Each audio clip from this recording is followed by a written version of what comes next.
बडाणी खां रिपोर्ट करे जाम Rashid चाचड़ बडाणी general election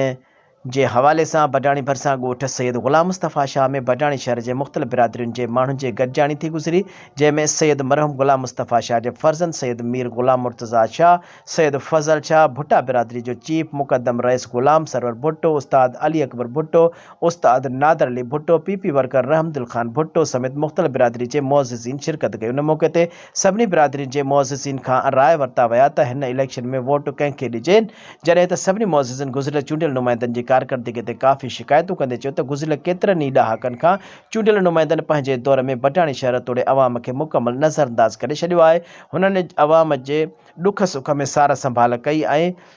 नई ॾुख सुख में को साथ ॾिनऊं। हुननि चयो त हुन वधीक चयो त ईंदड़ जनरल इलेक्शन में असां हाणे उन्हनि खे वोट ॾींदासीं जेको असांजे ॾुख सुख में सार संभाल लहंदो।